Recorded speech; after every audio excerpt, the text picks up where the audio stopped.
Hope you're all doing good. So let's get started with new topic for today, that is chapter number 6, leverages. Chapter number 6, leverages. Easy topic and an important also. Normally one question from this will definitely, most probably in the last many attempts it's been coming in. Okay. So let's get started. The term leverage means it's the influence of one financial variable over another related financial variable. It's a relationship between two variables. That relationship between two variables, we call it as leverages. Okay. Two financial variable ka relation it is trying to explore.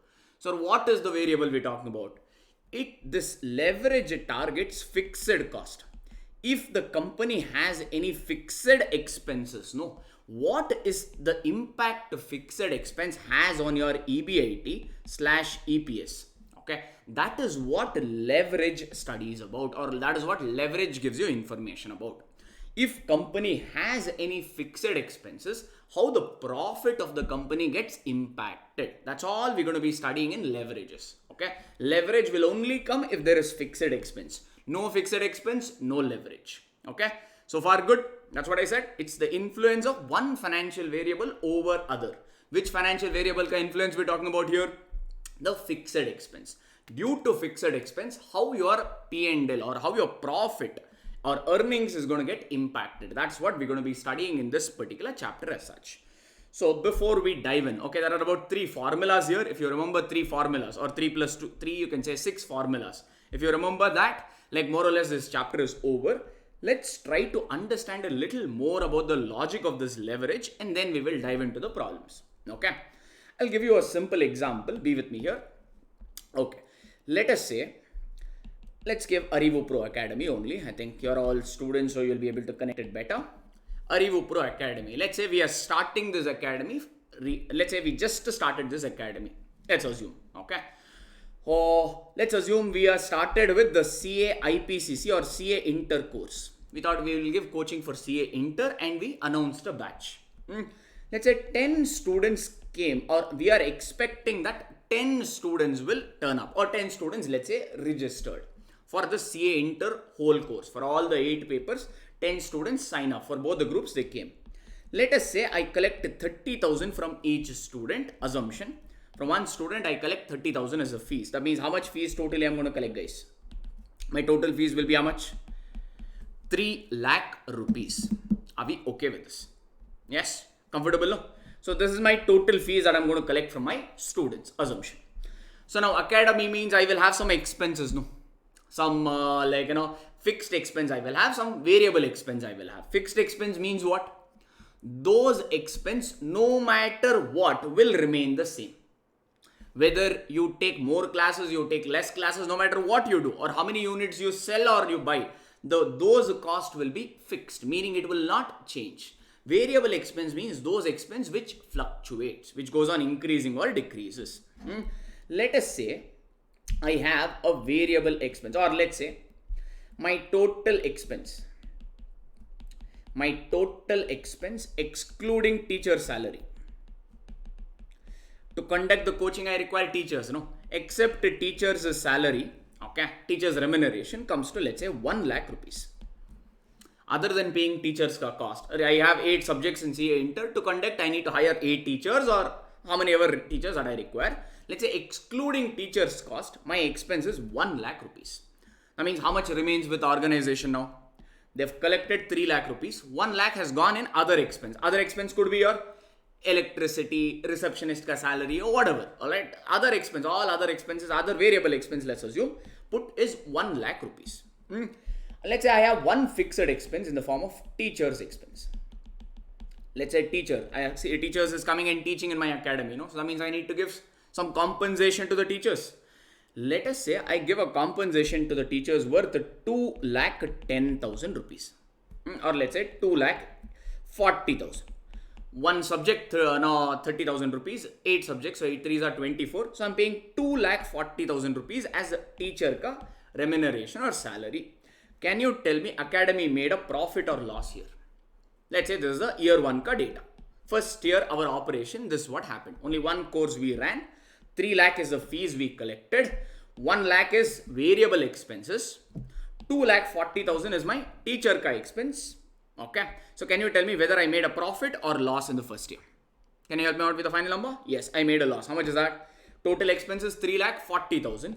My income is only 3 lakh. That means first year I have made a loss of 40,000 rupees. Comfortable, huh? Everybody okay? Is this okay with you now? Alright. Let us say year 2. Year 2 same data. But let's say the feedback of our coaching, students were very happy with the coaching. They were super duper. This coaching is best much. Arivu Pro Academy is really good. You go like that. They started endorsing for us. In the second year, no, instead of 10 students, let's say 100 students turned up. Bumper offer. From 10 we got 100. Let us say now I'm still collecting 30,000 fees from my teachers. That means how much money I will make now here? Tell me. That means, or let's keep it as, okay, no problem. Keep it here. How much will be this? 30 lakh rupees. Okay, no? 30 lakh is my total fees that I will collect from the students. Okay. Let us say the expense. Okay. Expense, let's say this 1 lakh may say, let's say this will be like, let's take this as proportionate. Let's make this as maybe like, this is what? 1 lakh into 30, 1 lakh 30%. What is the percentage of this? 1 lakh divided by 3 lakh. How much percentage is this now? This is 33%, no? My variable cost is 33% of my fees. 3 lakh ka 33% is 1 lakh, no? Yes? Yes, so calculate 30 lakh ka 33%, how much it will be? I think it comes up to 10 lakh roughly, yes, no? This is my variable expense. Comfortable, no? Variable expense was 1/3 of my fees. That's what I assumed. Okay?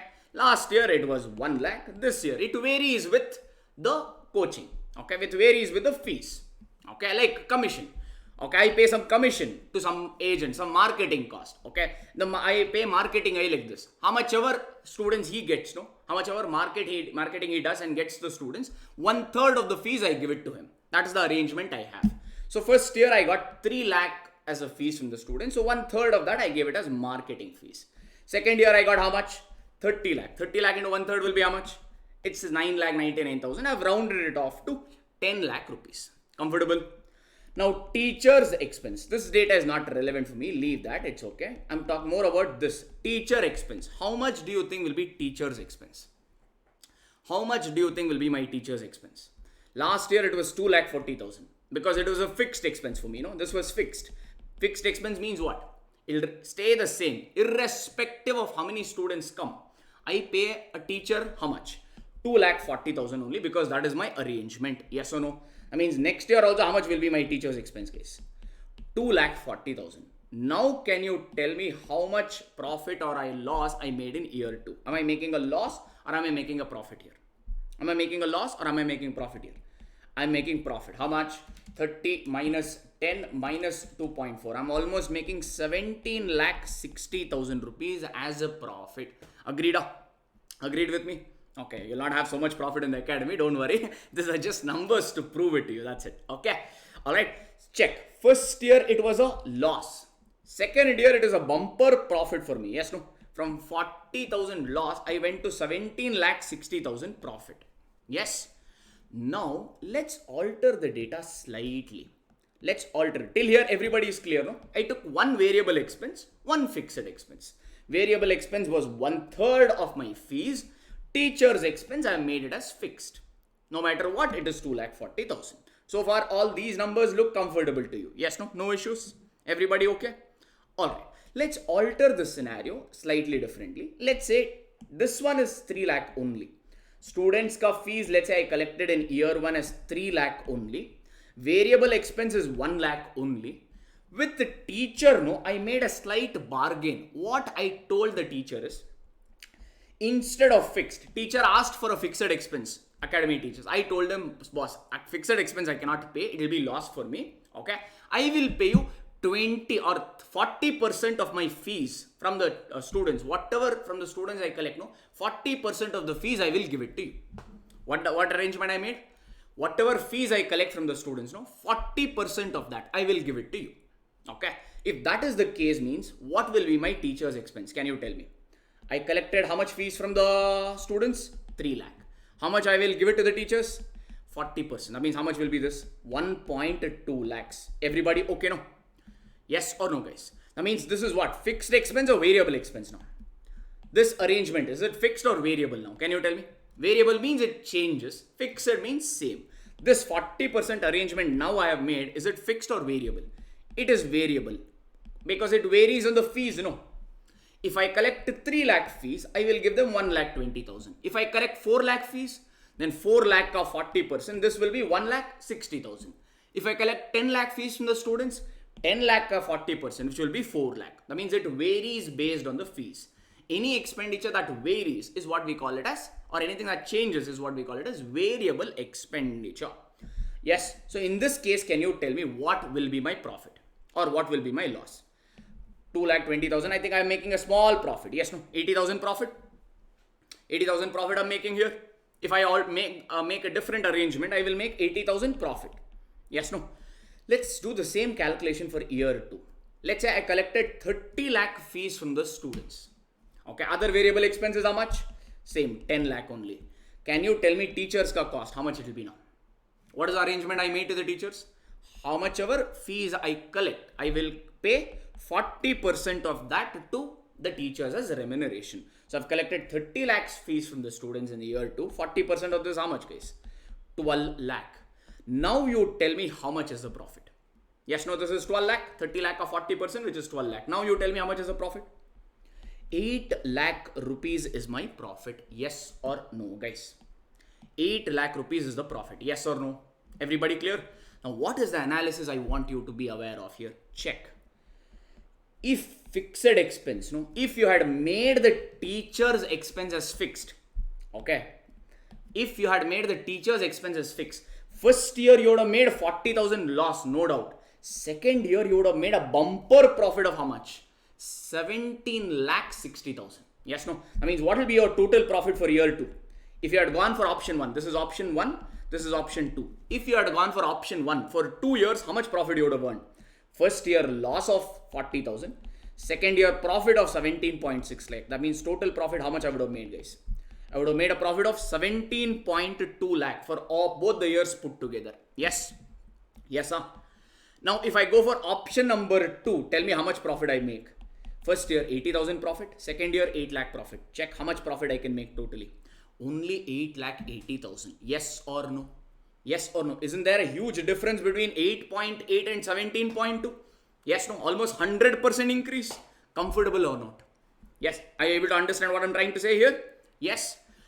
This is what is leverage. Leverage is nothing but study of fixed expenses. Fixed expenses, if you have, that can influence your profit in a significant way. Because the more and more sales you make or the more and more revenue you collect, there is a higher chance of you earning higher profit if you have fixed expenses. If you have fixed expenses in your organization, there is a greater scope for the organization to earn more. Because no matter how much ever is the revenue, expense will be same, expense will be fixed. Yes. So because of fixed expenses, you have a higher chance of earning the profit. That is what leverage ka study is all about. It is the influence of fixed expenses over your earnings or EPS. Is the meaning now clear, sir? Is it okay? Is the meaning clear, everyone? Yes. All right. Fixed expense is a risky affair. Yes, no? Fixed expenses, if this arrangement is a risky affair, no, sir? Because what? If I make the teacher's expense as fixed, that means what? Whether 10 students come or 1 student come, it doesn't matter. I have to pay 2,40,000 to the teachers. Yes, no? Whether 10 comes, 1 comes or 100 comes, I have to pay 2,40,000 to the teachers. That means, don't you think this is a risk? Don't you think this is a risky affair? This fixed expense is a risky affair. Yes, no? No matter how much revenue you get, you have to pay for this expense. You cannot escape from it. That means this is a risky affair. But since you are taking a risk, in the long run, you have an opportunity to earn higher profits. Okay. So fixed expense is a risky affair. Since you are taking more risk, more the fixed expense, more the risk. And more the risk, more the profit earning opportunity for the company. This is what leverage study is all about. Any doubt in the concept you have, guys? That is all leverage study is about. Impact of fixed expense on your profit. That's it. Yes, I can actually, there are only 6 formulas. Straight away, I can give you 6 formulas, ask you to remember that and do the question. But it is good to know. Because this way, if you understand, no, alright, even if you forget the formulas, there is a way in which you can construct your own formulas. That's the reason. Maybe for some, it's good to know the logics of the things also. Now, let's understand a little bit better about this. So that means leverage study is all about fixed expense. Agreed? Leverage studies is all about fixed expense. If you have fixed expense, then only there arises the need for leverage. If there is no fixed expense, there is no leverage at all. In college, leverage was nightmare. Here, leverage will be the easiest topics. Trust me. Okay, leverage is nothing. It is the easiest topic in your FM. Okay, you tell me. That's what I feel. All right, whether it is still a nightmare for you. College, it is okay. Maybe you did the formula approach or whatever. It is fine. Okay, let's understand it a little better. Now, leverage deals with what? Only what? Fixed expense. Yes. So that means expense can be categorized into 2 things. What is that? Like for accounts, if you remember, you first used to prepare in your golden days, first PUC or 11th standard, 12th standard of graduation. You used to prepare trading account to P&L account in accounting. Yes, no. In trading account, you used to show what? All the direct expenditures like carriage inwards, etc., etc. All this used to come in trading account. Indirect expenditure used to come in P&L account. That's what you used to do, no? Yes, direct in trading, indirect expenditure in P&L. For leverage analysis, we categorize expenses into variable expense and fixed expense. Variable expense means that which fluctuates or keeps changing it. Okay. Fixed expense means name itself is saying fixed. That means it will be same. Okay. So we are more interested in this now. So now if you redraft your P&L, okay, you can redraft P&L like this. This you must have done in your costing also. You take sales. From sales, if you deduct to variable expenditure, because we are analyzing the expenditure on 2 things now. Yes, one is variable, one is fixed. From sales, if you deduct to variable expense, no, pay attention to this. Okay, this only will give you the formula. Whatever formula we discussed, no, if you forget the formula, by looking at this statement, you can automatically construct. That is the reason I'm spending some time. Pay attention to this. This is important. Good to know. Sales minus variable expense, if you do, okay, you're going to get something known as contribution. Sales minus variable cost will give you something known as contribution. From contribution, you have to deduct one more expense because you have 2 types of expenses, no, variable and fixed. Now, variable expense I've already deducted. Next is fixed operating expenses, or we call it as fixed expense. Fixed operating expense, or you can just call it as fixed expense. From contribution, if you deduct the fixed expense, you're going to get earnings before interest and tax, EBIT. After this analysis, you already know. From EBIT, what you're going to do? From EBIT, deduct interest. So interest is already included in fixed expense. No, this is fixed expense excluding interest. As I said, no, operating expense. This interest is not an operating expense. It is a financial expense. Okay, here whatever fixed expense you write, no, this is excluding interest. Excluding interest if you have any fixed expenses like your rent, like salary, whatever expense you have fixed, that will come here. Okay, these are all your operating expense. From that, if contribution minus fixed expense will give you EBIT. EBIT minus interest will give you earnings before tax. From earnings before tax, if you deduct tax, what are you going to get? Earnings after tax. Generally in these sort of problem, okay, preference shares will not be given because we know debt plan will always dominate preference shares. Yes, no, we learned it in previous chapter. Yes, because due to debt plan, you're going to get some tax advantage. That means, can I write this only to be ish? Because in most cases, preference shares will not be there. If preferences is not there, can I say earnings after tax itself is earnings available to equity shareholders, which we refer to as ish. This order is okay for you, no? Correct? We got ish. To get EPS, what one more data we require? We require number of equity shares. So I'll call, so ish divided by number of equity shares will give you EPS. So this is the order of your P&L as per FM or as per costing. All of you comfortable? You must have done somewhere this one in your graduation. Yes, all of these terms you should be okay. So far, any doubts in any of these, in any of this structure? No, right? Okay, so let's do a thing. Let's do a small analysis for this before we get into the problem. Let us say sales is 10,000 rupees. Sales, all this I'm assuming, okay? Sales is 10,000 rupees. Variable cost, let's say, is 70% of sales. Variable cost, I'm assuming, is 70% of sales. So 70% of sales will be how much? 7,000. So variable expenditure always varies on sales.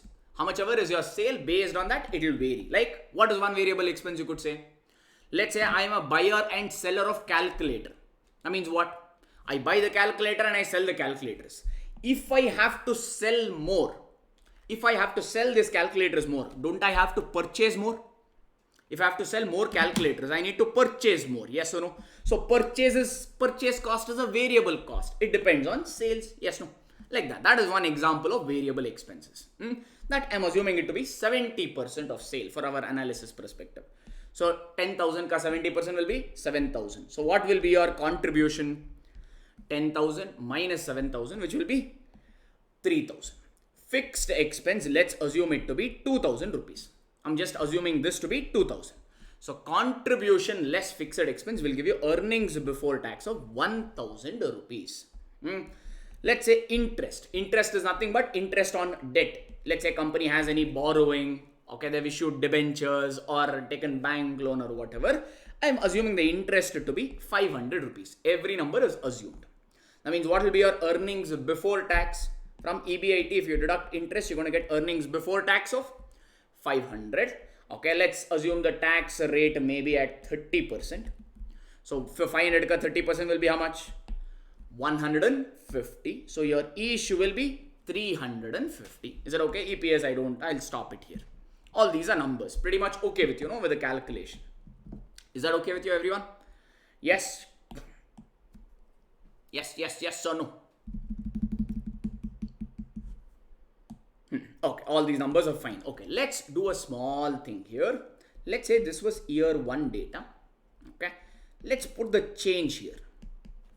Let us say next year I am expecting my sales to increase by 10%. Just be with me for 10 minutes. Analysis will be over. Then around the formula we can take it up. Next year, let's say I'm expecting the sales to increase by how much? 10%. That means, can you tell me year 2 ka sales, guys? Year 2 ka numbers we will write here. What it will be? 10,000 plus 10%. Can I write this as 11,000? Second year it will be 11,000. Variable expense, it depends on sales, correct? If sales increases by 10%, what do you think will be the change in variable expenditure? That will also increase by 10% only, correct? Because sales and variable expense go hand in hand. If sales increase by 10, variable expenditure also will increase by 10%. Yes. So calculate how much will be this? 7,700. Yes, no. From 7,000, it will increase by 10%, which is 7,700. Or you can also calculate it as what? 11,000 multiplied by 70%, which is the same, 7,700. Easy. That means how much is your contribution? Calculate 11,000 minus 7,700. How much will be this? 3,300. For first year, how much was my contribution? How much was my contribution? 3,000. Second year, how much am I expecting it to? 3,300. That means, has it increased? Yes. How much percentage has it increased by? Can you tell me? Or can I tell this also has increased by 10%? Calculate. 3,000 ka 10% is 300. 3,000 plus 300 is 3,300 only, That means all these three, go hand in hand. If sale increases by 10%, variable cost also will increase by 10%. Contribution will also increase by 10% because they're all go on the same boat. No change there. Now come here. What about fixed expenses? Fixed expenses excluding interest was 2,000 in year 1. Do you think this will also increase by 10%? Name itself is saying fixed expense. That means what is the change here? There is no change here. Yes. That means fixed expense will still be how much? Fixed expense will still be 2,000 only. Correct? No. That means what is your EBIT now? Check. EBIT is how much? 3,300 minus 2,000, which will be 1,300. Check. How much is the increase percentage? Can you tell? EBIT last year was at 1,000. This year it has become 1,300. That means, can I say it has increased by 30%? Because 1,000 ka 30% is 300. Yes. 1000 plus 300 will give you 1300. Yes, all of you. Check. This is what is your leverage analysis is trying to do. Those sales increase just by 10%. Check how much is your EBIT increasing by. EBIT is increasing by 30%. Almost thrice of sales. Yes, no? Alright. So let's do a thing. Let's put the other numbers also in play. What about interest on debt? Interest on borrowings. Interest on borrowing is a fixed expense or variable expense? Interest on borrowing also will be fixed only, no? Yes, that means what will be the change in interest? Nothing, same. That means second year, what will be the interest, guys? Same, 500. That means what will be your earnings before tax? It will be 800. Yes, no, 1300 minus 500, 1800. Can you tell me earnings before tax has increased by how much percentage? 500 has become 800 means, can I say earnings EBT has increased by 60%? Because 500 ka 60% is 300. So 500 plus 300 increase will give you 800 rupees. Yes. So check. EBIT increased by 30%. Earnings before tax is increasing by 60%. Okay. So that means there is a drastic increase. How about tax? Tax is based on, tax is what? Fixed or variable? Tax is variable. No, tax is based on earnings. How much ever you earn on that 30% you need to give. Okay. So that means how much will be the tax rate? 800 you have earned. 800 ka 30% will be 240. So I will put 240 as this. That means how much will be my earnings available to equity shareholders? Can I say 560? Can I call this as 560? So how much percentage has it increased by? This also can I say is increased by 60%? Because you do 350 plus 60% is how much? 560. Okay. This is the analysis leverage is trying to do. Okay. So let's do one small working there. Here. Now all the numbers are okay with you, right? Okay. One exercise I want you to do here. I've given you various expenses. Can you help me out? I want to tag that expenditure which is fixed. I want to make a small marking. Is this variable expenses? Name itself is saying this is variable expense. No, that means it varies. Okay. That means how many fixed expenses are there here, guys? Can you tell me by looking at this table, how many fixed expenses are there here? 1 or 2? How many type fixed expense we have here? 2. One is fixed expense excluding interest. Okay, that is one. Another one is interest on debt. Yes or no? These are the 2 fixed expenses we are having. All right. Because of these 2 fixed expenses, no, your earning capacity will increase. Check.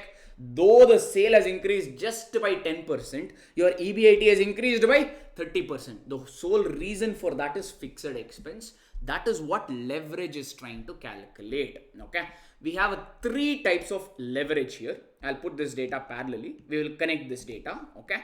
We only in this problem, no, we need to calculate just 3 types of leverage. First leverage is operating leverage. First leverage is operating leverage. Okay. So where does your operating expense stop at? Where does your operating expense stop at? EBIT is the check mark for operating expense. Yes, no? Because all interest on debt and all is a financial expense. Yes. So operating expense is given by the formula contribution divided by EBIT. Contribution divided by EBIT. Check, I boxed this number. You remember? I boxed this number. Take the number above. What is the number above this? What is the number above 2000? The number above 2000 is contribution. The number below this is what? EBIT. So first leverage is trying to study this. Because of this fixed expense, how EBIT is going to get affected. That leverage is operating leverage. Understood? Understood? Operating leverage tries to ascertain the impact on EBIT. Okay.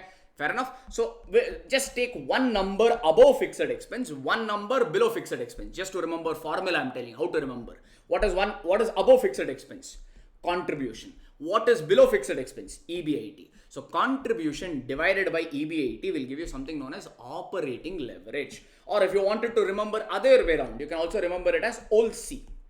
OLC. OLC means OL stands for operating leverage, C stands for contribution, E stands for EBIT. Multiple ways to remember this. This is the easiest to remember the structure or to visualize the structure and construct the formula. If you are not able to visualize this much, you can apply straightforward formula. So can we calculate this for a minute? Okay, let's see what this formula gives you. What is contribution? I'm calculating for year 1, okay? Can you tell me what is the contribution for year 1? Contribution is how much, guys? 3,000. How much is EBIT? 1,000. So 3,000 divided by 1,000. So that means how much is my operating leverage? Contribution is 3,000. EBIT is 1,000. That means how much is my operating leverage? 3. Yes, no?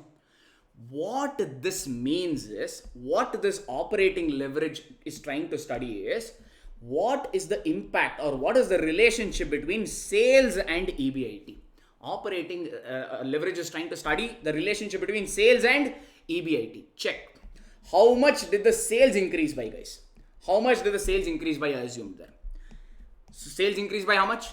10%. Okay. What operating leverage says is, if operating leverage is 3, that what is the indication of that is, if sales increases by 1%, EBIT will increase by 3%. That is what operating leverage is trying to study. I'll repeat that. If sale increases by 1%, operating EBIT will increase by thrice of that. 1% ka 3 is how much? 3%. Now check. In my assumption, how much did I increase the sales by? I increased the sale by how much? 10%. What is my operating leverage? 3. That means you calculate how much should my EBIT increase. How much should my EBIT increase? Will it increase only by 10% now? No, it will increase by 3 times of that. 10% into 3. How much is that? 30%. For every 10%, or if sales increases by 10%, EBIT increases by 30%. That is what leverage is trying to study. Check, did you get the same answer here? You increase the sale by 10%. How much did your EBIT increase by? It increased by 30%. That is the reason I assumed these numbers. Meaning all the formula that you're trying to get right can be validated with these numbers. That is what is operating leverage trying to study. A relationship. Operating leverage is just trying to understand or study the relationship between sales and EBIT. How to get operating leverage? Take one number above the fixed expense, which is contribution. Take one number below, which is EBIT. Okay, because only this is the culprit. No, because of this fixed expense, EBIT is either increasing more or decreasing less. Hence, you study these two numbers and get it. This is the calculation I've showed you. This is what we need to calculate in all our problems. That is what I'm proving it to you out there. Everybody, are you getting it? Everybody, are you getting it? Yes or no? I need a quick confirmation on this. Yes, yes. Any doubts for me there? Okay, let's see how well you have got it. Let me ask you a simple question. Operating leverage is 5. Sales has increased by 10 or sales has increased by 5%. Can you tell me how much will EBIT increase or decrease by? You calculated operating leverage, that is 5. I've given you this number. And I'm also telling sales has increased by 5%. That means how much will EBIT increase by? If operating leverage is 5, that what it means is for 1% increase in sales, EBIT will increase 5 times of that, which is 5%. So for 5% increase, how much will EBIT increase? 5% into 5, which is 25% increase you will see in your EBIT. That is your first leverage analysis, which is operating leverage. Okay, that's all is that. Okay. Now you tell me, can I write operating leverage is a business risk? Can I say operating leverage analyzes business risk? Because what it takes into account contribution, no? And how do you get contribution? Sales and variable expense. Yes, no? Sales is dependent on business ka proposition or business ka ownership ka decision. Yes, no? If you want to sell more, you need to take some smart decisions. Yes. How you run your business depends on how much sales you are able to achieve. This is solely business decision. Yes, no? So operating leverage ka another name is business risk. So it studies the business risk of a particular business. Okay, that's all it is. Can I go for the second calculation, guys? Can I go for that? Or there is one more formula to calculate the same operating leverage. Either you can use this Olds approach, contribution divided by EBIT, or you can also calculate something known as the degree of operating leverage. They say same thing. Instead of operating leverage, sometimes they also call it as degree of operating leverage. That is given by another formula. Okay. Now you tell me, what does operating leverage trying to study? What is operating leverage trying to study? It is trying to study the relationship between sales and EBIT, correct? No? Sales and EBIT it is trying to measure. So degree of operating leverage ka formula is percentage change in what? EBIT. Two things that is studying, EBIT and sales. No? So divided by percentage change in sales. Either you can calculate operating leverage using this formula or this formula, you will get the same answer. Let's validate this also. How much? You already have EBIT for two data, no? EBIT, how much has EBIT increased by? Check. First year 1000, second year 1300. How much has it increased by? 30%. That means a change, percentage change in EBIT is how much? 30. How much is a percentage change in sales? Compared to last year, current year sale has increased by 10%. So what is the percentage change? 10. So calculate 30 divided by 10. How much are you getting? 3. As per the previous formula, how much operating leverage you got? 3. Either you can use this formula or you can use that formula. Answer is the same. Is it okay? But if you want to use this formula, no, one requirement is there. Can you tell me what is one requirement?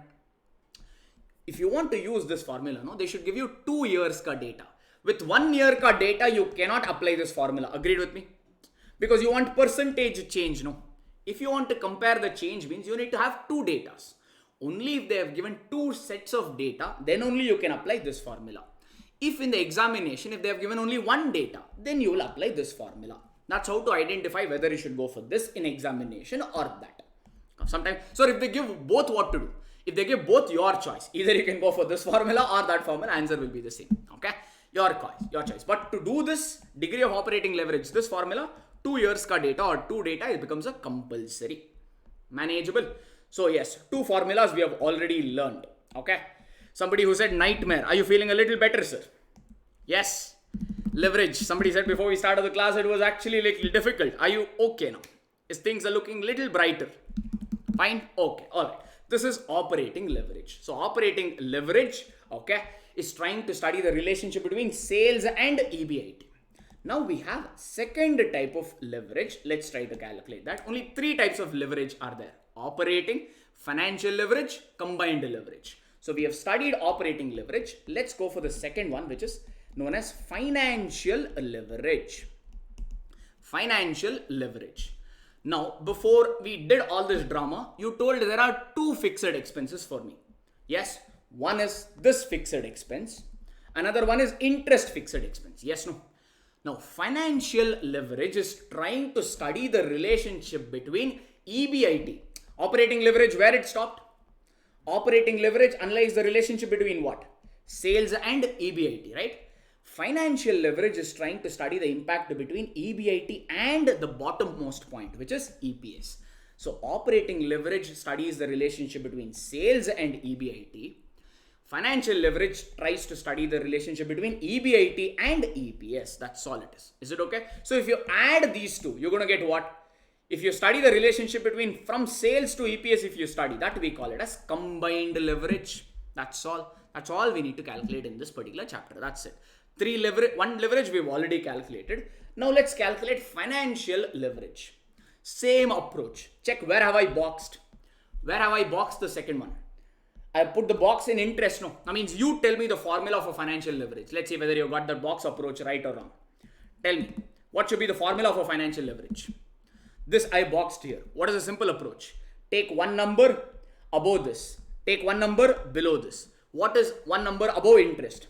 EBIT. What is one number below this? EBT. That means what is a formula for financial leverage? You only are able to construct now. What is the formula?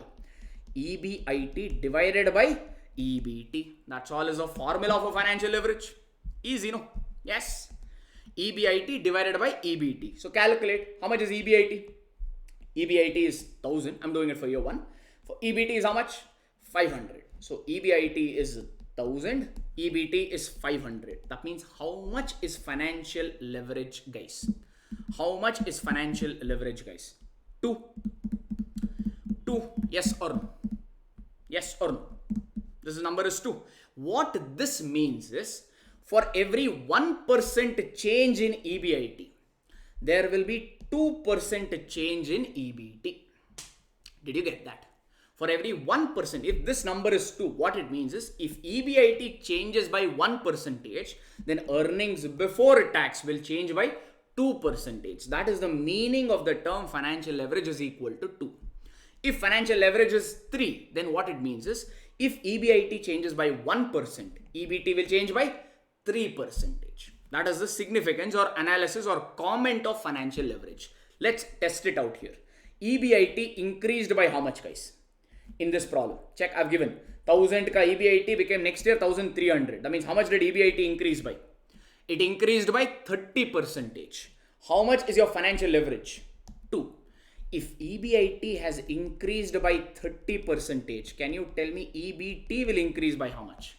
EBT will increase by how much? EBT will increase by 30% into 2, which is 60%. Yes or no? EBT will increase by 60%. Check, did my data give you the same value? EBT ka check. Earnings before tax has increased by 60%. Okay. Based on earnings before tax only you calculate EPS, no?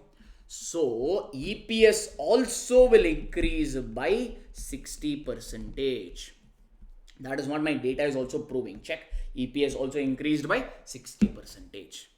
Comfortable? This is the formula of financial leverage. This data, they will give you. Using this data, same thing what I've done as an example, no, we need to solve in our future problems. That's it.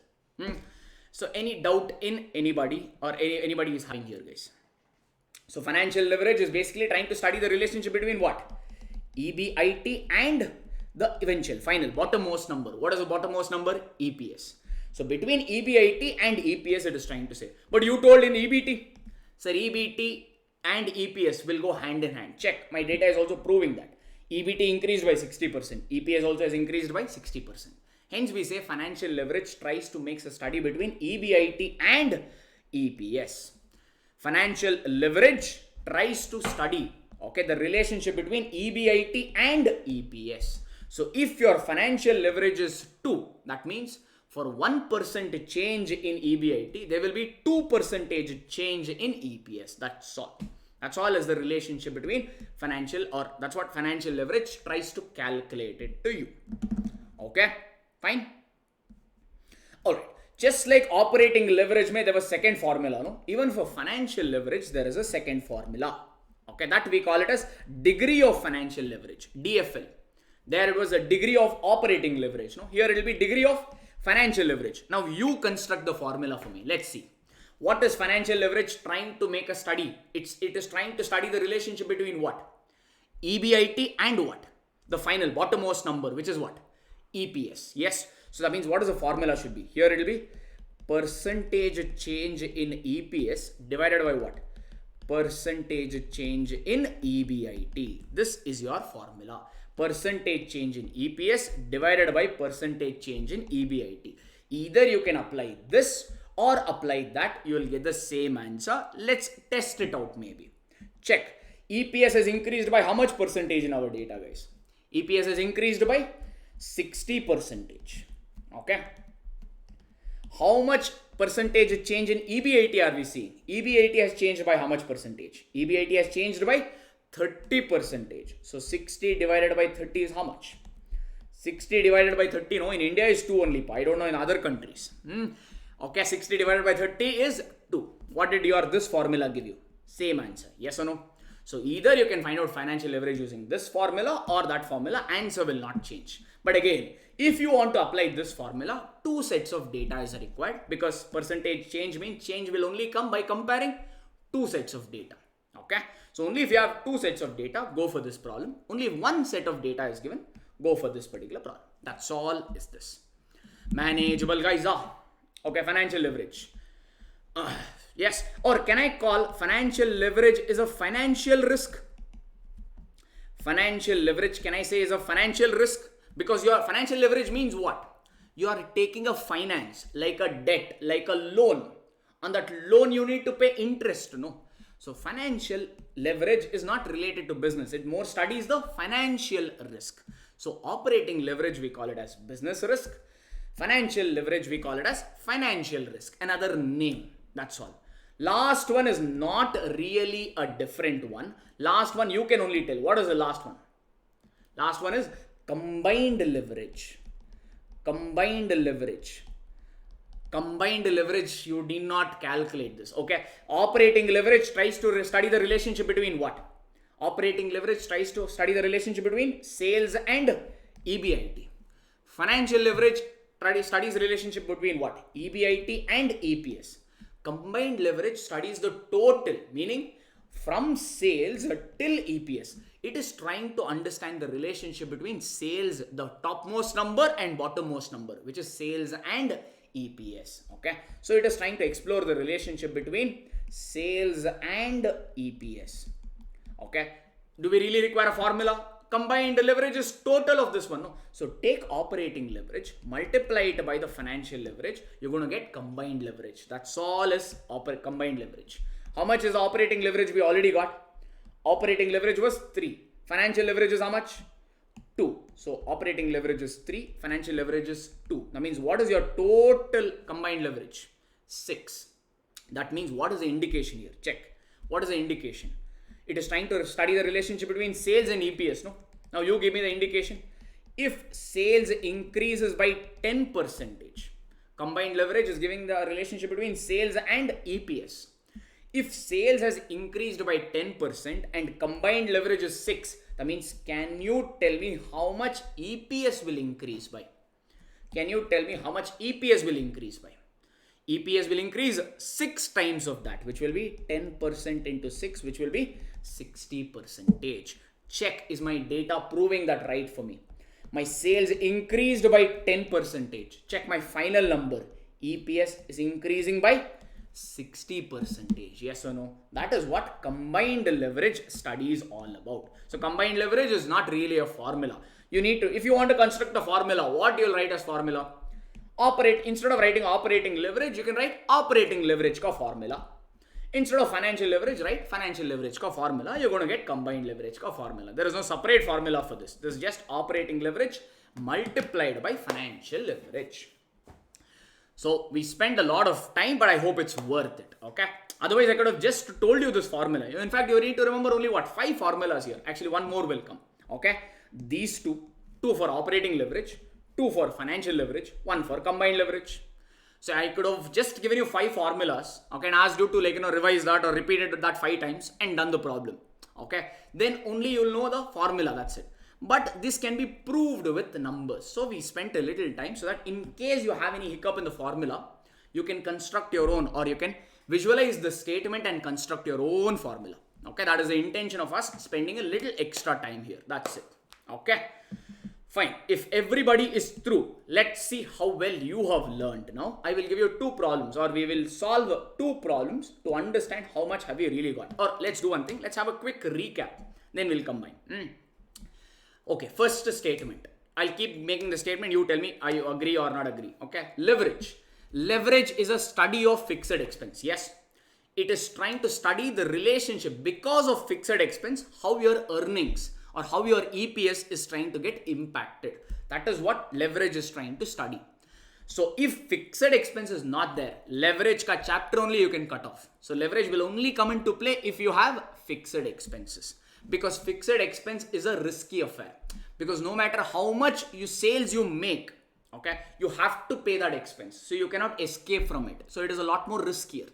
But higher the risk, higher the earning capacity. Yes, now you have an opportunity to earn more. Yes, that is what is your leverage analysis.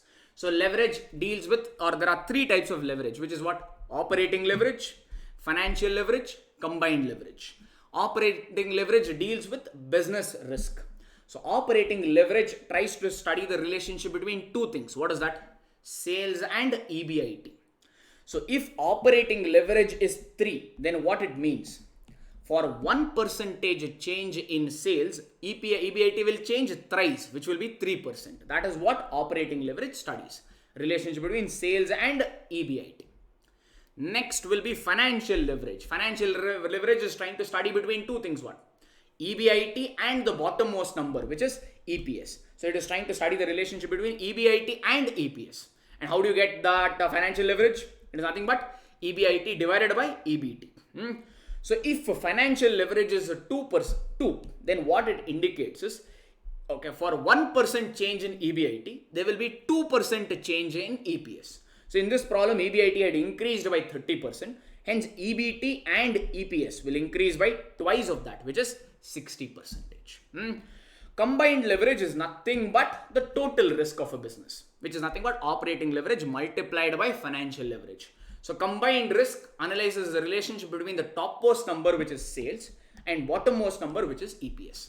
So if operating leverage is 6, what it means is for 1% change in sales, there will be 6% change in EPS. So in our analysis, sales had increased by 10%, hence EPS is increased by 6 times of that, which is 60%. Sir, why are we doing all this drama? Alright, why do we have to calculate all this leverage if you want to say? Like, let's say I am the managing director. Okay, I want to increase my, let's say my combined leverage is 10. My combined leverage is 10. Okay, I want to increase my EPS by 10%. My combined leverage I've calculated, it is 10. My EPS I want to increase by 10%. I will just tell my sales team, I will put a target to my sales team, increase the sale by 1%. Agreed? Without having to construct the P&L projection, nothing, straight away I can tell my sales team, increase your sales by 1%. Because I know clearly, since my combined leverage is 10 and combined leverage analyzes the relationship between sales and EPS. Since this is 10, for 1% change in sales, there will be 10% increase in EPS. So this makes the top management ka job a lot easier. Instead of having to construct statement and statement, no, with one line I can analyze the impact with leverage. If sales increases by 1%, bottommost number in 2 seconds I can answer it. So that is the importance of leverage analysis. Getting that also? Yes, we saw the formula, we saw the importance. Can we get to the application of this? Whatever the formula, we need to remember these formulas also, no? Now, actually the whole chapter in a way is covered, okay, through formulas. Same thing, now we need to remember these formulas little better. Hence, we will apply in whatever, 15 or 16 or whatever questions that we have in our notes as such. Okay, let's start with question number 1 now. This and all, you should be able to do it now. Okay, somebody saying I already have the answer. Okay, that is great. Okay, company produces and sells 10,000 shirts. So they are shirt manufacturers. They produced and sold 10,000 shirts. Selling price of each shirt is 500 rupees. Variable cost means that which fluctuates, is 200 rupees per shirt. Fixed operating cost, underline this. Why? What do we mean by fixed operating cost? Fixed operating cost means what? Including interest or excluding interest? Interest is not your operating expense. Interest is your financial expense. That means this is what? Fixed operating expense means this is excluding interest. Yes, no? Fixed operating expense excluding interest is 25 lakh. You need to calculate operating leverage and then only one thing, operating leverage. And if sales is up by 10%, you need to tell the impact on EBIT. That's all you need to calculate here. So let's do it off here. First, they're asking what? They're asking what? Operating leverage. What is the formula for operating leverage? Okay, first you need to check fixed expense. One number above fixed expense is what? Contribution. One number below EBIT. Or another way to remember is operating leverage is given by the formula OLS. What is OLS? That is nothing but OL is your operating leverage, C for contribution, E for EBIT. So contribution divided by EBIT, if you do, you're going to get operating leverage. So let's put up a small working note for contribution and EBIT. Both put together, we will put up a small working note.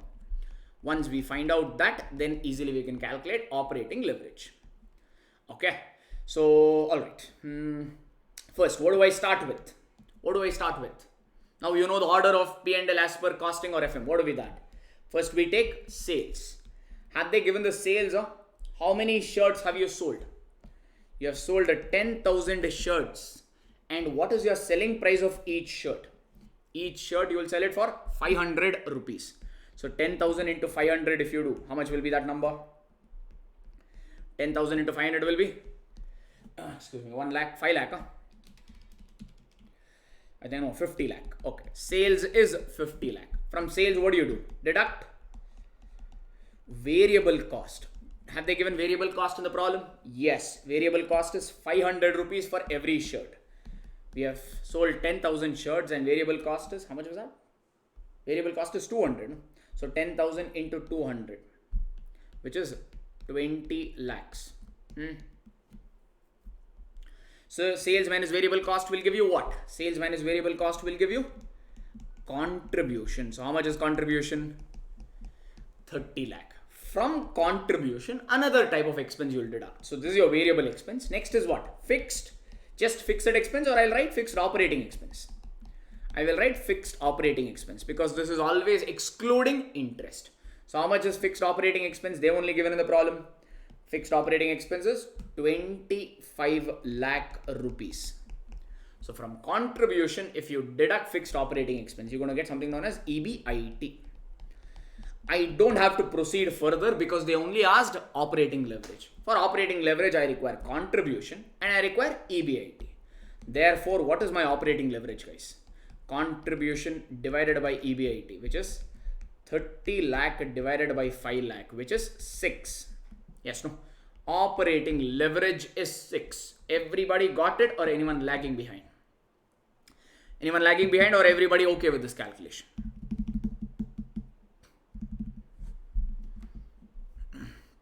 Yes, got it. Okay. This is what is the first requirement they asked. Others, if you have any doubt, kindly don't hesitate. Okay. So operating leverage is 6. Next, they've asked is what? First, they asked you to calculate operating leverage. This is the first requirement. Second requirement, they're saying, now you can answer this fast. If sales increase by 10%, what will be the impact on EBIT? Sales is increased by 10% and operating leverage is 6. That means, can you answer me the second requirement? Ka answer. What is the second requirement? Can you tell me? Operating leverage is 6. Sales has increased by 10%. Therefore, EBIT will increase by what? Will increase by 60%. How 60%? 10% into 6, which is 60%. Manageable. If you want, you can also present one more way also. You remember degree of operating leverage ka formula? What is DOL ka formula? DOL ka formula is what? Percentage change in EBIT divided by percentage change in what? Sales. If you don't want to write like this, you can also present like this. Do you know operating leverage? Whether you say operating leverage or degree of operating leverage, it is same. How much is operating leverage? 6. That means this is 6. Percentage change in EBIT, you don't know. That is what they are asking you to calculate. Divided by percentage change in sales, which is 10%. So that means what is the percentage change in EBIT? Percentage change in EBIT is 10% into 6, which will be 60%. Either you can directly write like this, okay, or you can also present like this in the examination. Any approach is comfortable. Both the things you got it up. Fine, awesome. So I'll just move on to the next question then. So let's see the second question. Same funda. Calculate operating leverage for each of the 4 firms. They have given you 4 different companies. For 4 companies, you need to calculate operating leverage. That means it is same as question number 1. For question number 1, you calculate it for 1 firm. Here you have to do it for 4 companies. That's it. They have given you selling price per unit. They have given you variable cost per unit. Sales minus variable cost will give you contribution. So you know contribution. Fixed operating cost also they have only given. Contribution minus fixed cost will give you EBIT. So contribution and EBIT. These are the things you require for operating leverage. No? Yes. So that becomes pretty easy. Yes. Alright. And they're saying assume the number of units sold is 5,000 because they only give per unit price here. No. And here they're saying assume that the sale we have sold about 5,000 units. Can we calculate this? Question number 2 ka same. Calculation of operating leverage. Calculation of operating leverage, OL. We will write. So since they've asked us to calculate for 4 firms, let's calculate anyway same data. No? So let's calculate for all of the 4 of them together. So I think they're calling it as ABCD. So I'll have 5 columns, A, particulars and ABCD. Those are the 5 columns that I require, which I'll make.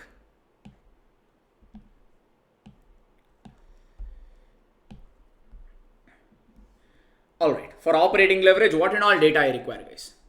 First, I require what? In fact, I require contribution and EBIT. Have they given contribution and EBIT directly for me? No, they have given sales. So let me start with that maybe. In fact, you can directly write contribution if you want. How can you write? Contribution is nothing but sales minus variable cost. No? Yes. So if you want directly, you can start with contribution per unit also, which I would suggest you to do in your main examination. Or can I show the main approach here only? Would that be okay with you? Yeah, I'll directly start with contribution per unit because all other data is waste for me. No, why to waste? Why waste time? Contribution per unit. How do you get contribution per unit? Sales. If you take sales per unit and reduce variable cost per unit, because contribution is nothing but what? Sales minus variable cost. No. So sales per unit they have given. Variable cost per unit, you know. From if you deduct these two, you're going to get contribution per unit. So that means I'll directly start with that to save time. Sales is 20. So this is 20. Variable cost is 6. That means the contribution is 14 per unit. This sales for B is 32 and variable cost is 16. So contribution is 16 per unit. Third one mein sales is 50. Variable cost is 20. So 50 minus 20, which is 30 per unit. D ka sales is 70, variable cost is 50. So 70 minus 50, which is 20 per unit. Guys, for our calculation, we require a total contribution. But here we have a what? Contribution per unit. Do you know the total units sold? Total units sold, do you know? Yes, they only told. Assume the total unit sold is how much? 5,000. What did we get here? For 1 unit, contribution is 14 and we have sold about 5,000 units. For all the firms, they're asking you to assume that the sales is, or the number of units sold is 5,000. Yes, so this is 5,000. So can I say C? C is nothing but what? Total contribution. Can I calculate? How do I get total contribution? Can I write C is equal to A multiplied by B? 14 multiplied by 5. I think it is 70,000. 16 5s are 80. So that means this is 80,000. So 3,000 into 5. So I think this is 1,50,000. 5,000 into 20, which is 1 lakh. So these are my contribution or total contribution. This is my total contribution. Next I require what? Only two things, contribution and EBIT. From contribution, if I want EBIT, what will I do? Fixed expense. Fixed operating expense we will write. Fixed operating expense. Have they given fixed operating expense in the problem? Yes, fixed operating expense they've given us 60, 40, 1 lakh and nil. 60,000, 40,000, 1 lakh and nil. So that means you're going to get the next number. What is the next number? Contribution minus fixed cost will give you what? Earnings before interest and tax. So can I write EBIT is what? C minus D. Yes, contribution minus fixed expense will give you EBIT. So how much is that? 70,000 minus 60,000 is 10,000. 80,000 minus 40,000 is 40,000. 1,50,000 minus 1 lakh is 50,000. 1 lakh minus 0 will be 1 lakh only. Done now, everybody. So I require two things, contribution and EBIT. Both I have got. That means easily I can calculate operating leverage OL. How do I get OL? F is equal to what? Contribution, which is there in column number C, divided by EBIT, which is there in column number E. So I write it as C divided by E. So contribution is 70,000. This is 10,000. That means this will be 7.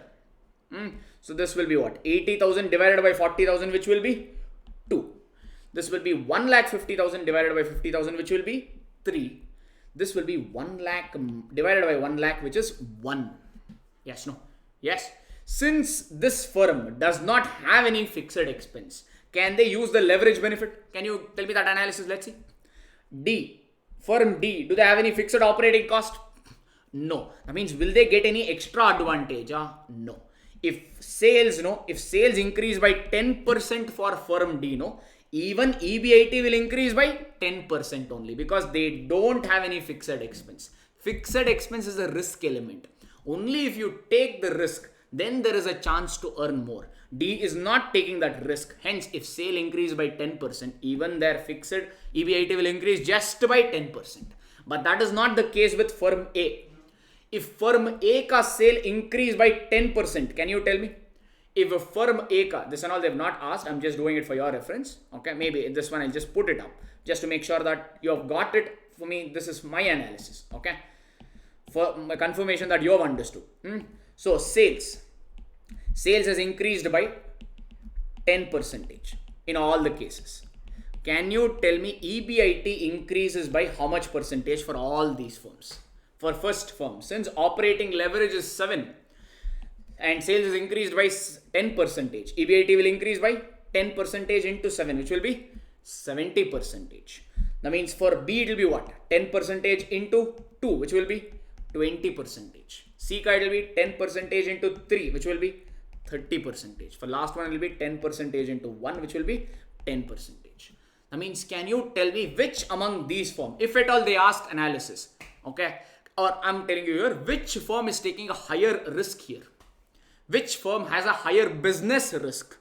To be more precise, which firm is taking a higher business risk? Firm A is having the highest business risk. Why? Because their fixed cost is the highest compared to all other firms. Yes, no? That means they are taking a lot more higher risk. That is the return. That is the reason they are getting higher returns also. Since they are taking more risk, they are getting more returns compared to the other firms. These points you can write. They have not asked, just telling it. Okay. So that is the significance of leverage. So we have understood the meaning. We have solved a couple of questions also. Okay, right? Any doubts you have for me? No doubt, huh? Okay. There are just one or two more concepts. Let's study that. Then we will go for the remaining questions. Okay.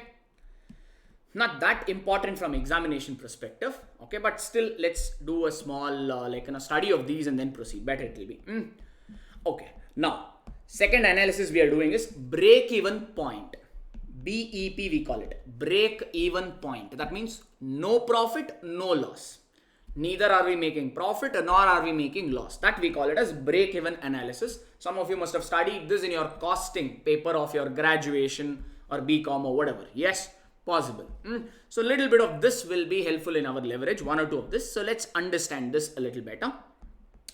So break-even point. Okay, there are two ways in which you can calculate break-even point, or two types of break-even points are there. One is break-even point in units. If you want to find out the break-even point in units, the formula to calculate that is fixed cost divided by contribution per unit. Fixed cost divided by contribution per unit. If you want to calculate the break-even point in value, terms, then the formula will be same. Fixed cost divided by PV ratio. And PV ratio is given by contribution upon sales into 100. So 3 more formulas you need to remember. We'll spend a minute understanding this also. Okay. Then maybe we'll see if you want, we'll take a break or something. Okay. First, what do we mean by break-even point? Guys, now let's take the same academy example. Let's say I have a total cost of, let's say 10 lakh rupees. I'm running an academy. My total cost is how much? My total cost, I'm assuming it to be 10 lakh rupees. Let us say I want, okay, or let's say I collect a fees of 10,000 rupees from each student. If one student joins my academy, I'll collect a fees from him of 10,000 rupees. That means, can you tell me how many students should join so that I will recover my cost? How many students should join so that I will recover all my cost? Can you tell me this? I have a total cost of 10 lakh rupees. And from each student, I'm collecting a fees of 10,000 rupees. Okay. So how many students should join so that I will recover my total cost? Basically, I need to recover 10 lakh. From one student, I'm collecting 10,000. I totally require 10 lakh rupees. That means how many students should join my academy for me to make no profit, no loss? For me to make no profit, no loss, how many students should minimum be there? 100. Yes or no? This is nothing but your break-even points in units. I'm not selling any goods here. No, I'm giving a service. Hence, I told you in terms of students. Like this, we will have a calculation. Every business will have a calculation, no? If they want to make no profit or no loss, they have to sell a minimum number of units. If I'm a calculator dealer to produce, let's say I'm a producer of calculator and I sell the calculator. That means to produce calculator, I will incur some cost. Yes, no? To recover this cost, some minimum units I should sell. Yes or no? Correct? I'm not talking about profit here. Just to recover the cost, amount spent, company should give some service or they should sell some units. Yes or no? That we call it as break-even point. What is the minimum units the company should sell so that they will recover their cost? Fine. That is nothing but break-even point. Comfortable? Yes. That is given by a formula, contribution or fixed cost divided by contribution per unit. Meaning, did you understand, guys? This is in units. If you want to find break-even point in units, this is the formula. If you want to find the same break-even point in terms of value, you'll use this particular formula. Let's understand this particular formula with these numbers. I've assumed some numbers here, okay? So let's take this. I've assumed the selling price. I've taken for two products, okay? First, let's go for product X. Then we will do product Y. Same exercise we'll do. Selling price is 40 rupees per unit. Variable cost is at 20 per unit. So how do you get contribution? How do you get contribution? Sales minus variable cost. So from 40, if you deduct 20, you're going to get contribution. Contribution per what? Contribution per unit, because all this is in per unit data, okay? Sales per unit is 40. Variable cost per unit is 20. So my contribution is also 20 per unit. All right. Let's say I've sold about 1000 units. That means what is my total contribution, sir?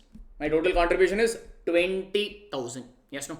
20 into or 1000 into 20 will give me about 20,000 rupees.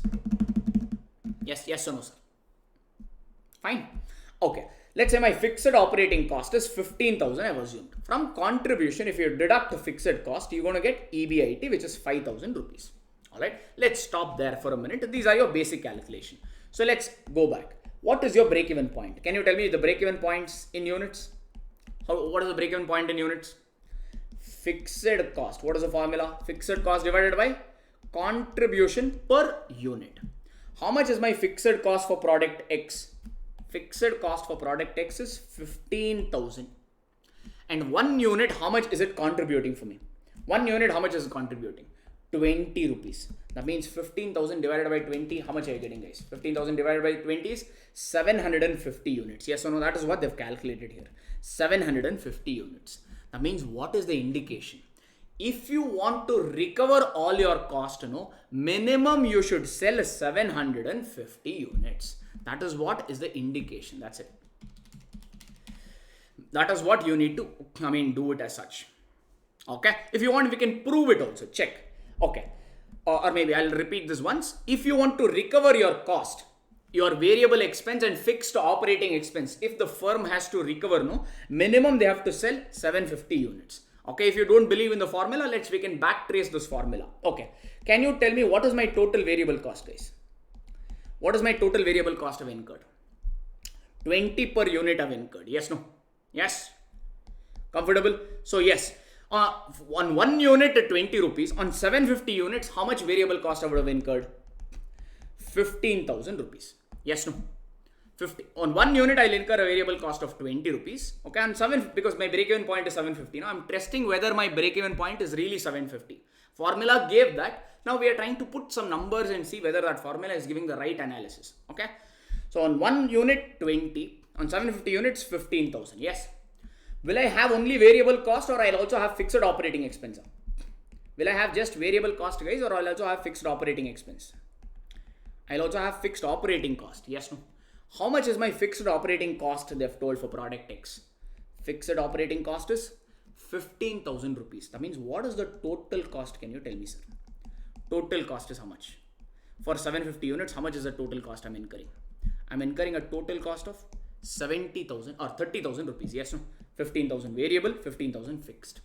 Now, I'll sell these 750 units. At what price? They're saying sale value of 1 unit is how much, guys? 40 rupees. 750 units if I sell it at 40 rupees. 750 into 40 is how much? 30,000 rupees. Yes or no? Check. How much is my sale value? 30. How much is my total cost? 30. What is my EBIT? What is my EBIT? 0. That is your break-even point. That's all.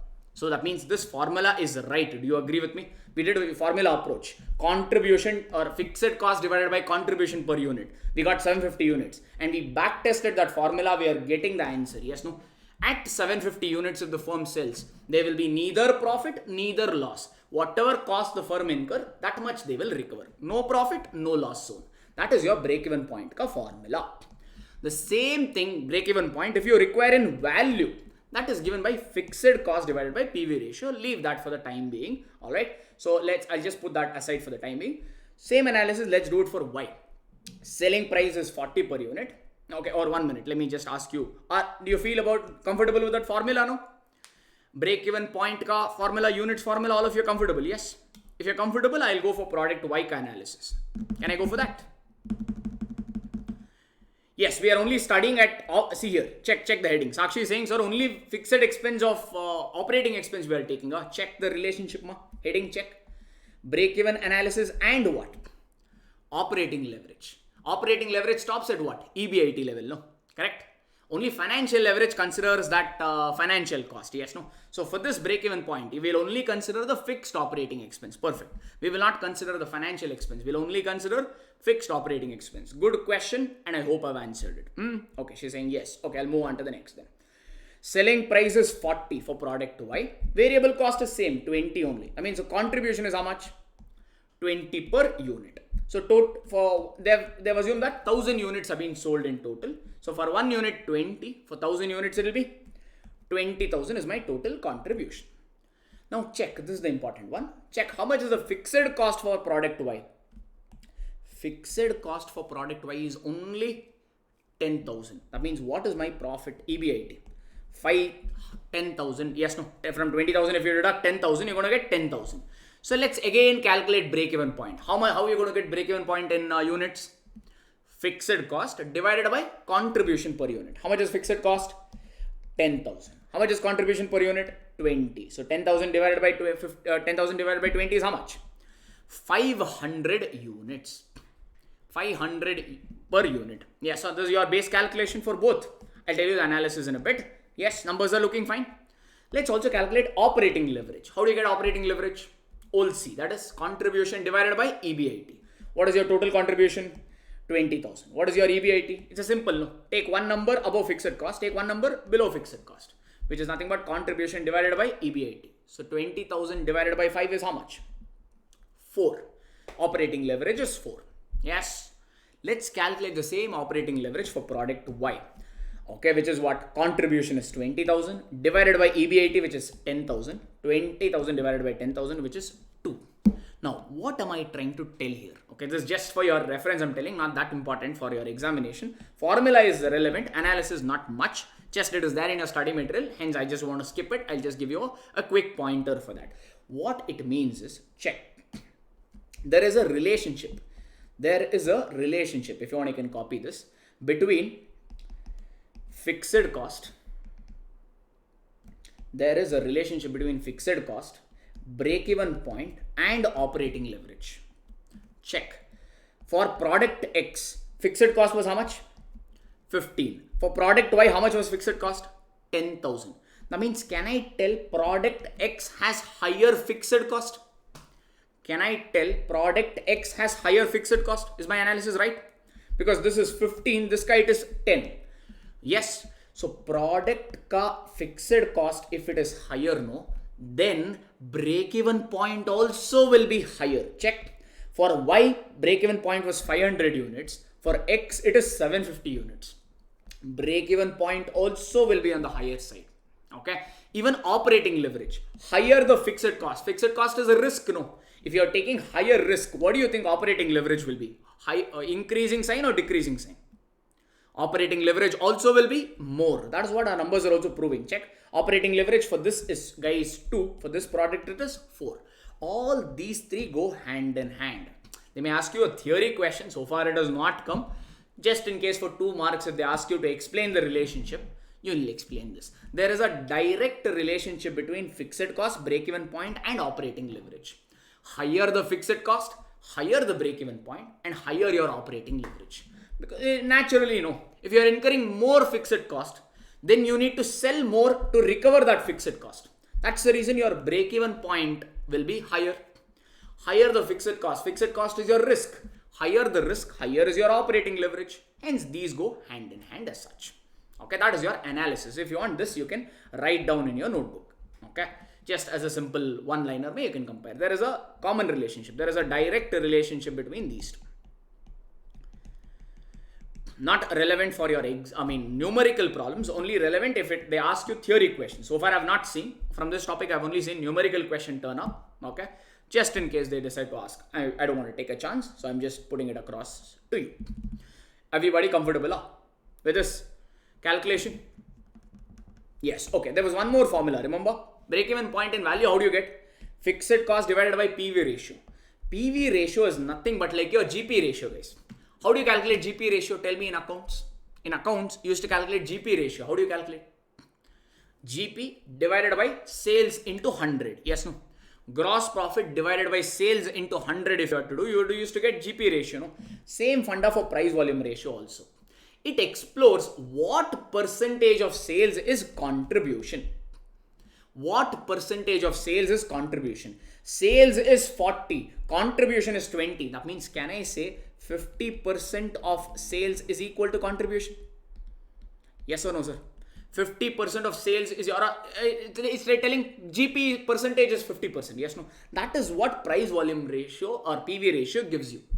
What percentage of sales is your contribution? That is given by the formula contribution upon sales into 100. Contribution is 20, sales is 40. So 20 divided by 40 into 100, obviously you will get what? 0.5, which is 50%. It is just like calculating the GP percentage.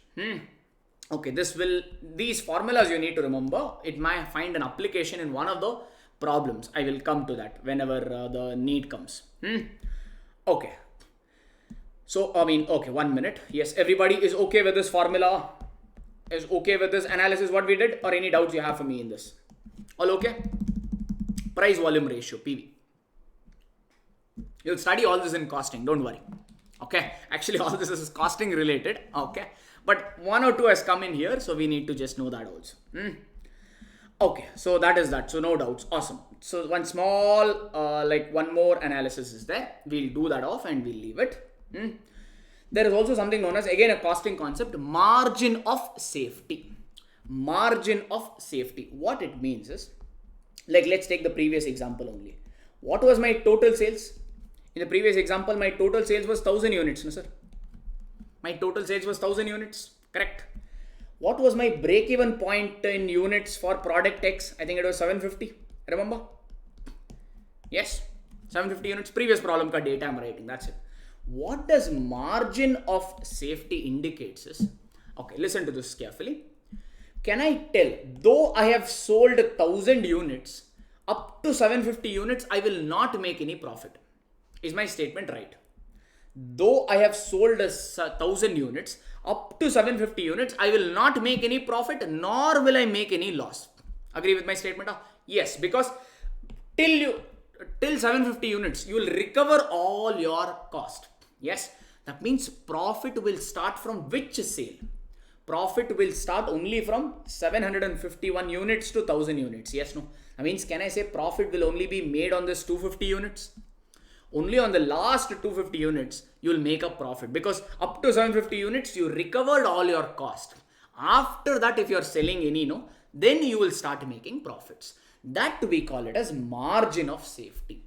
Okay, that range is what we call it as margin of safety. Clear?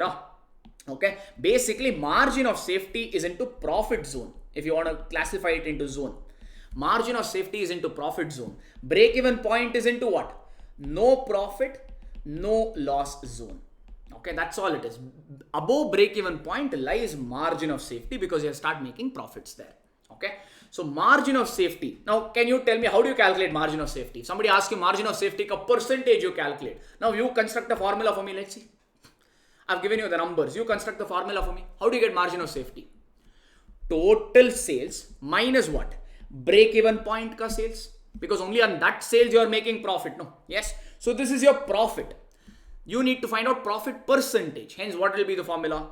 profit divided by sales into 100.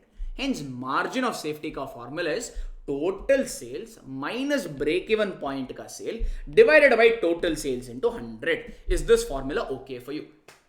Yes, profit divided by sales into 100. That's all is a simple formula here. Up to break-even point, you won't make any profit. Beyond that only, you will make the profit. Hence, sales minus break-even point is your numerator. Yes. Okay, why am I taking this?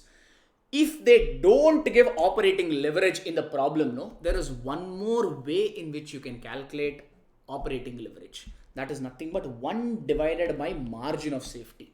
If you do 1 divided by margin of safety, no, you will get operating leverage. That is, in fact, there are 2 ways of operating leverage we already know, which is what? Contribution divided by EBIT. That is one formula. Second one is percentage change in EBIT divided by percentage change in sales. That is one way. This is the third way.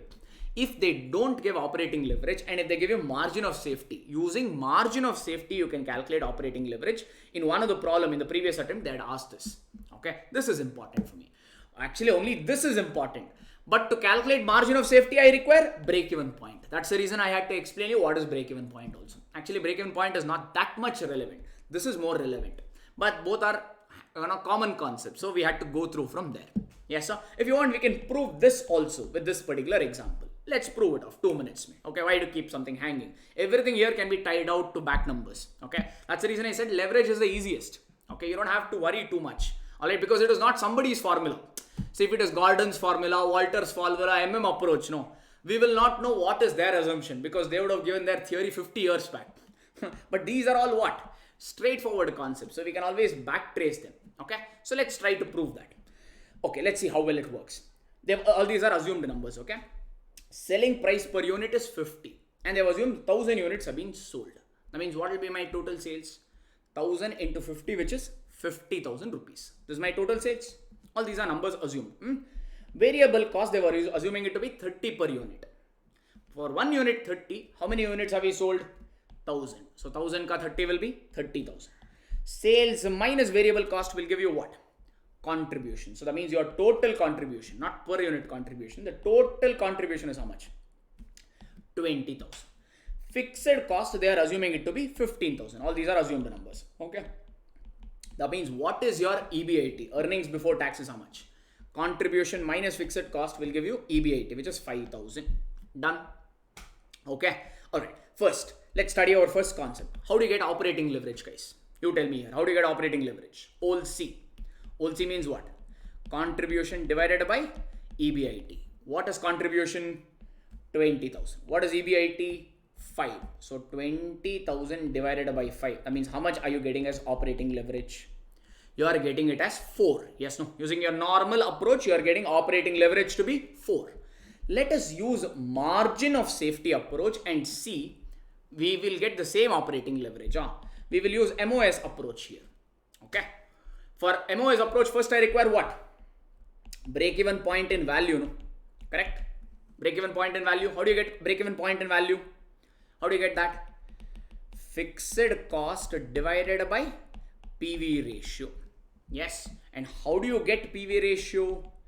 It is nothing but contribution upon sales into 100. Yes. How much is contribution? Contribution is 20,000. Sales is 50,000. So 20,000 divided by 50,000 is how much, guys? 20,000 divided by 50,000 into 100 if you do. It is how much? 0.4 or 40%. Your PV ratio is 40%. Agreed? Everybody okay with this calculation? Give me a quick response so that I know that I can proceed. It's probably your break time also, no? We'll take a break. First you tell me. This is okay, yeah?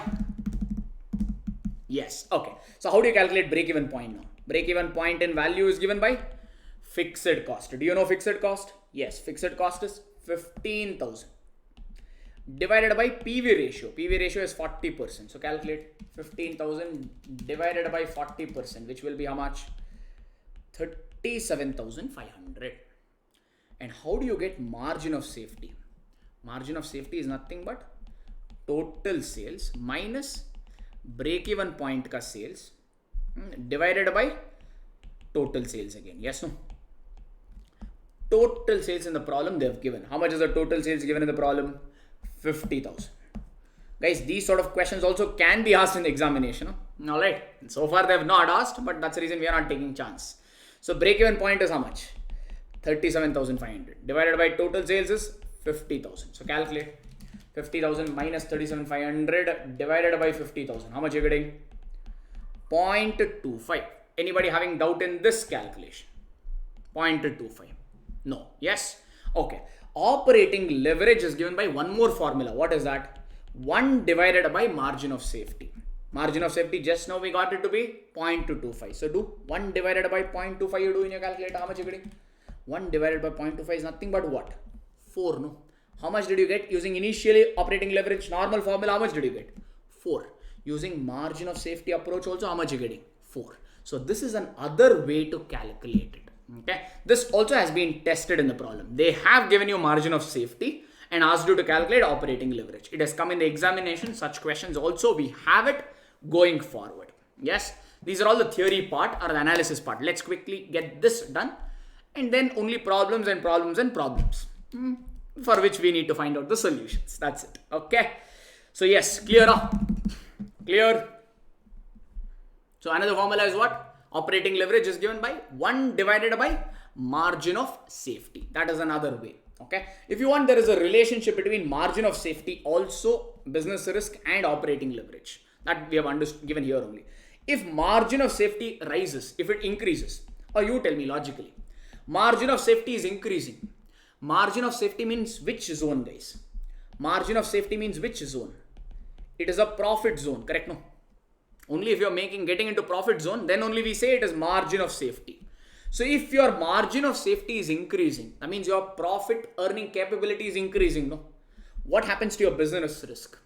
That means if you are earning more, it is risky affair or less risky? If you are earning more profit or if your margin of safety is on the higher side, what is your business risk? Lesser the risk, no? Correct? More the margin of safety, lesser will be your risk because you are earning more and more profit. You are covering up that risk. Yes. So yes. So if business risk is less, leverage is nothing but risk analysis. If business risk falls, what happens to your operating leverage? That will also fall. So they have inverse relationship. Break-even point and operating leverage had a direct relationship. Margin of safety and operating leverage have inverse relationship. Because break-even point deals with recovery of cost. Alright, that is the reason it has a direct relationship. Margin of safety deals with profit. Hence, it deals with inverse relationship. Okay. So, if margin of safety falls, then your profit capability, if it is reducing, means it is a risky affair. Yes, no. So, business risk will increase. Accordingly, your operating leverage also will increase. So, inverse relationship. There it was a direct relationship, break-even point and operating leverage. Here it is an inverse relationship between margin of safety and degree of operating leverage. Okay. Everybody fine, comfortable?